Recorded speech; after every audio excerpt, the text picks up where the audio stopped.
राजस्थान की तरफ भी देख रहे हैं क्या रशीद की दुबई?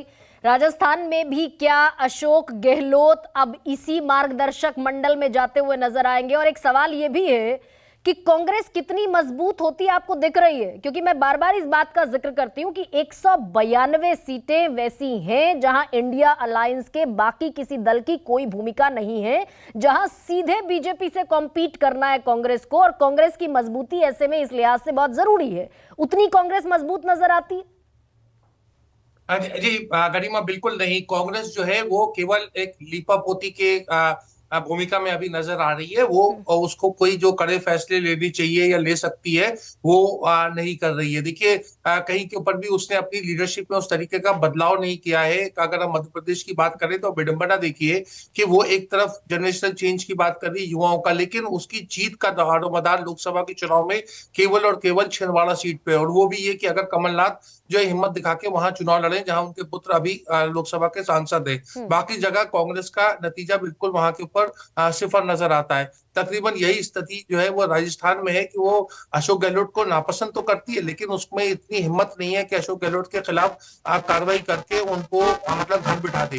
देखिए, मध्य प्रदेश में जो भी जीतू पटवारी को जरूर बनाया है, उमंग सिंघार को बनाया है, लेकिन उसमें आधे से ज्यादा जो विधायक हैं या जो पार्टी के महत्वपूर्ण नेता हैं वो सब दिग्विजय सिंह के खेमे के हैं या कमलनाथ खेमे के हैं। तो वो पूरा का पूरा जीतू पटवारी को, उनको और उमंग सिंघार को उनके साथ संधि करके चलना पड़ेगा। और उसके बाद इस तरह से पैसे और रिसोर्सेज की बात आती है कि लोकसभा में कैसे चुनाव लड़ेंगे। तो ये तमाम दुविधाएं, और सबसे बड़ी बात कांग्रेस में तीनों राज्यों में अपने आत्मविश्वास की कमी है। जो असेंबली के चुनाव से पहले जो कांग्रेस को जो दमखम था, दरअसल कांग्रेस को असली खतरा बाहर वालों से नहीं है, उन्हें जयराम रमेश और योगेंद्र यादव से है, जो ऐसे तथ्य पेश करते हैं कि साहब हमें 10 लाख वोट ज्यादा मिल गए असेंबली के चुनाव में। हम देखें अगर पांचों राज्यों में हम अगर उसको आकलन करें कि जो 65 सीटें 3 राज्यों में है उसमें कांग्रेस 28 सीटें लोकसभा की जीतने की स्थिति में है। तो ये तमाम तथ्य जो है ये बिल्कुल मतलब एक तरीके से, अब शब्द तो मैं नहीं कहूंगा कि मतलब वो बकवास है। और उस बकवास को अगर राहुल गांधी उसका संज्ञान लेते हैं और उसके ऊपर रणनीति बनाते हैं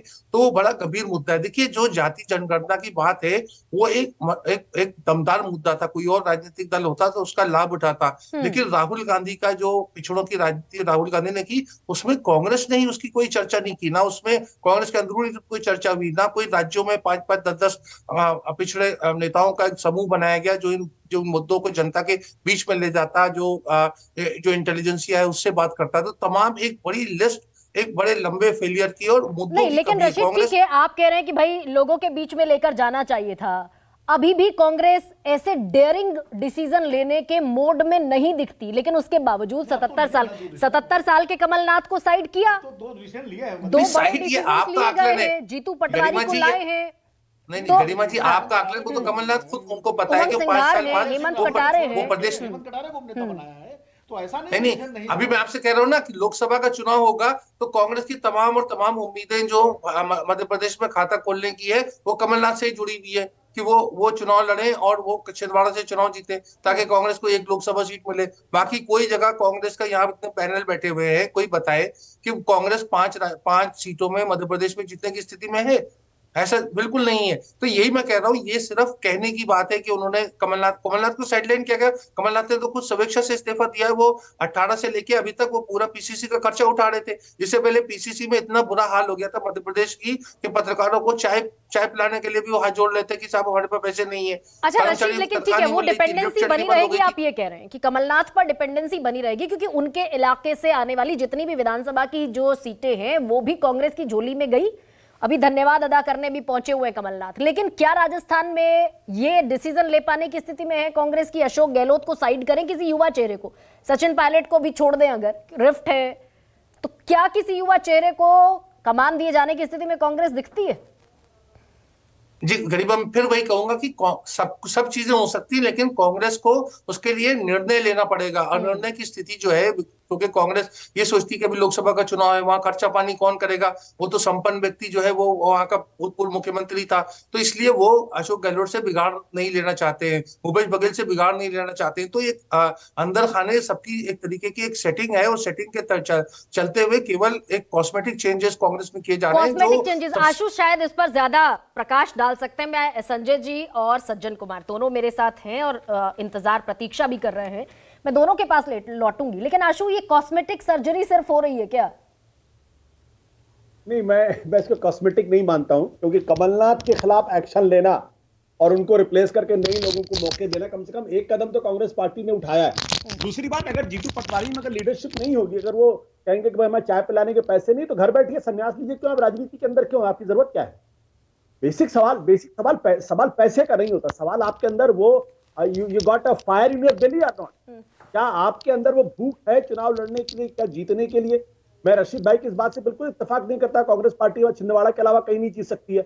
या मैं इस बात से भी इत्तेफाक नहीं रखता हूं चूंकि कमलनाथ पूरा खर्चा उठा रहे, इसलिए कमलनाथ बोझ की तरह लड़े रहे वहां पे। कांग्रेस पार्टी का जो भयानक नुकसान किया गया है, वो संजय गांधी के जमाने से जो लोग दरबारी राजनीति कर रहे थे, जिनका अपना कहीं कोई बेस नहीं था, जिन्होंने तमाम रिकॉर्ड तोड़े, मैं नाम नहीं लेना चाहता, उन लोगों की वजह से कांग्रेस की ये बुरी हालत हुई है।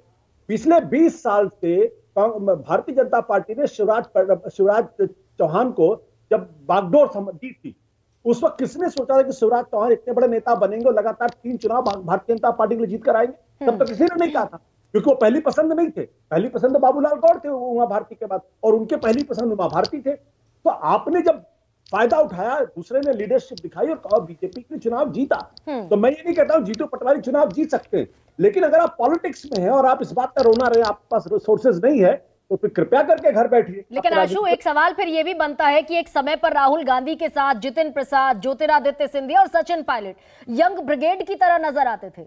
अभी ज्योतिरादित्य सिंधिया साथ नहीं है, जितिन प्रसाद साथ नहीं है, और सचिन पायलट की जो स्थिति है वो आप मुझसे बेहतर जानते हैं।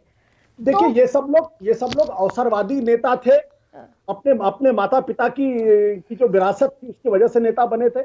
अन्यथा इन्होंने कौन से पहाड़ खोदे थे जिसके आधार पर इनको मेंबर ऑफ पार्लियामेंट का टिकट दिया गया? आप मुझे बता दीजिए, चाहे वो सचिन पायलट हो, चाहे जितिन प्रसाद हो, चाहे ज्योतिरादित्य सिंधिया हो। कम से कम विजयाराजे सिंधिया ने कुछ तो मेहनत की थी, माधवराव सिंधिया ने भी कभी कोई मेहनत नहीं की, ज्योतिरादित्य सिंधिया ने कभी कोई मेहनत नहीं की। तो अपने और ये बात राहुल गांधी के ऊपर भी लागू होता है, ऐसा नहीं है, राहुल गांधी प्रियंका गांधी के ऊपर भी ये बात लागू होती है। जवाहरलाल नेहरू जेल गए थे, इंदिरा गांधी जेल गई थी, उन्होंने आजादी की लड़ाई के लिए लड़ाई लड़ी थी, लेकिन उनके बाद राजीव गांधी ने कौन सी पॉलिटिक्स की थी? लेकिन अचानक प्रधानमंत्री बन। ये जो भारत की राजनीति का जो निहायत ही सामंतवादी चेहरा है, जो राजशाही प्रवृत्ति है कि बाप के बाद बेटा, बेटे के बाद बेटा, बेटे के, ये उसका नतीजा है कांग्रेस पार्टी की कितनी बुरी हालत हुई है। जब तक दरबारियों के खिलाफ, और ये रोबोट्स हैं, I call them political robot, जब तक इनके खिलाफ कार्रवाई नहीं होगी, जब तक इनको निकाला नहीं जाएगा, तब तक कांग्रेस पार्टी का कोई कल्याण नहीं हो सकता। रशीद एक डिसेंट नोट दे रहे हैं। गरिमा, देखिए, हम आवेश में कुछ भी कह सकते हैं, देखिए हमें तथ्यों का ध्यान रखना चाहिए। कमलनाथ एक बाई इलेक्शन को छोड़ दें, तो अपवाद को छोड़ दें, तो तमाम समय पर वो चुनाव जीते हैं। दरबारी कौन है? वो तो जो योगेंद्र जी और जो जयराम रमेश जैसे लोग हैं, जो केवल एक राहुल गांधी के उसमें वो करते रहते हैं, एक ऐसा हवा बनाते रहते हैं कि जैसे राहुल गांधी बहुत ज्यादा कामयाब राजनेता है। इस गलतफहमी को दूर करना चाहिए। जो लोग चुनाव लड़ते, सचिन पायलट कभी चुनाव नहीं हारे, ऐसे अनेक उदाहरण मैं दे सकता हूँ। ये वंशवाद वगैरह की बात करनी तो बेतुकी इसलिए होती है क्योंकि एक बार जब आदमी चुनाव जीत जाता है तो वो उसका महत्वपूर्ण होता है। जो ड्राइंग रूम में बैठ के जो रणनीति बना रहे हैं राहुल गांधी के लिए, और उसमें बहुत लोग हैं जो भारत जोड़ो यात्रा में भी शामिल, उनके सहयोगी थे, उन सबको वो प्रॉब्लम है, उनकी जनाधार नहीं है। जनाधार जिनको, उनको घर बैठने के लिए कहा जा रहा है। ये तो बड़ी विचित्र स्थिति है। तो आपने भारत जोड़ो यात्रा का भी जिक्र किया, विनोद जी आप अपनी बात कह लें। आशु कह लीजिए छोटा सा संक्षेप में। देखिए, अगर 77 साल के कमलनाथ को अगर कांग्रेस पार्टी का अध्यक्ष बनाए रखना है, जैसा रशीद भाई जो इशारा कर रहे हैं, तो फिर भगवान ही मालिक है कांग्रेस पार्टी का। नहीं, मैंने बिल्कुल अध्यक्ष नहीं बात, उसका तो अध्यक्ष 83 साल का है, राष्ट्रीय अध्यक्ष 82 साल के हैं। ये दुर्भाग्यपूर्ण स्थिति है। नहीं, तो फिर ये समझ में आता है कि भाई बहुत सारी चीजों का कॉम्बिनेशन है, सिर्फ उम्र से नहीं चलेगा, सिर्फ जाति से नहीं चलेगा। हाँ विनोद जी, आप कुछ कह रहे हैं। अमेरिका की हालत इतनी बुरी इसलिए हुई है क्योंकि वहां 2 कैंडिडेट 80 साल के हैं। नहीं, देखिए, कांग्रेस पार्टी की बुरी हालत इसलिए क्योंकि 81 साल के आपको कोई टैलेंट ही नहीं मिला 50 साल का। आपका इशारा दिग्विजय और कमलनाथ की तरफ है आशु? बिल्कुल नहीं, मैं ये कह रहा हूं कि अगर आप 80 साल की उम्र में खड़गे साहब को पार्टी के अध्यक्ष बना रहे हैं, तो ये कांग्रेस पार्टी को अंदर सोचना चाहिए कि उनका नई लीडरशिप क्यों नहीं आ पा रही है। या कमलनाथ 77 साल की उम्र में अगर वो पार्टी के अध्यक्ष बने रहे हैं, लगातार 20 साल कांग्रेस पार्टी वहां हारी है और आप नया एक्सपेरिमेंट नहीं करना चाहते हैं, ये दुर्भाग्यपूर्ण स्थिति कांग्रेस पार्टी गरिमा, तो क्या कांग्रेस जीत पार्टी- वो विनोद जी, क्या वो जीत कॉन्फिडेंस लेकर आती है? बीजेपी क्योंकि जीतती है, कॉन्फिडेंट रहती है, इसीलिए ओवरहॉलिंग कर लेती है। कांग्रेस की जो जीत का क्राइसिस है वो रोक रहा है इस तरह के डेयरिंग फैसले लेने से। देखिए, ये तो सवाल वैसे ही है, मुर्गी पहले हुई अंडा पहले हुआ। ये दोनों चीजें एक दूसरे से जुड़ी हुई हैं कि अगर जीत रहे हैं तो आप बदलाव कर सकते हैं, आप बदलाव करेंगे तभी जीतेंगे। ये दोनों। लेकिन मैं एक बात देखिए, ये उम्र से ज्यादा व्यक्ति पर निर्भर करता है।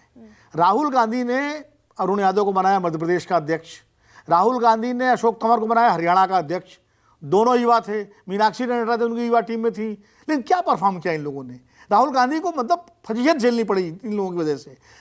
मल्लिकार्जुन खड़गे भले 82 साल के हों, लेकिन मल्लिकार्जुन जब से अध्यक्ष बने हैं, कांग्रेस पार्टी के अंदर एक गति आई है, एक निश्चित रूप में फैसले लिए जा रहे हैं। तो भले वो 82 साल के हों, लेकिन वो अपनी उपयोगिता सिद्ध कर रहे हैं। तो व्यक्ति व्यक्ति पर निर्भर करता है। रही बात जो जैसे रशीद भाई ने कहा कि कमलनाथ रिटायर नहीं किया जा रहा है। कमलनाथ की भूमिका दिल्ली में हो सकती है, केंद्र में हो सकती है। अभी पार्टी से राजनीतिक संन्यास थोड़ी दिया जा रहा है। प्रदेश में चूंकि हेड ऑन लेना है भारतीय जनता पार्टी की सरकार को, मोहन यादव की सरकार को हेड ऑन लेने की क्षमता कमलनाथ जी या दिग्विजय सिंह में अब नहीं रही है, क्योंकि उनकी उम्र और उनका स्टाइल पुराना है। अब उसके लिए जीतू पटवारी, उमंग सिंघार जैसे लोग ही योग्य हो सकते हैं। तो ये एक प्रयोग है। एक बात और जो पैसे की बात की बात कही रशीद भाई ने, देखिए अब क्राउड फंडिंग शुरू की है कांग्रेस ने। अब जीतू पटवारी चाहेंगे तो क्राउड फंडिंग करके फंड जुटा लेंगे।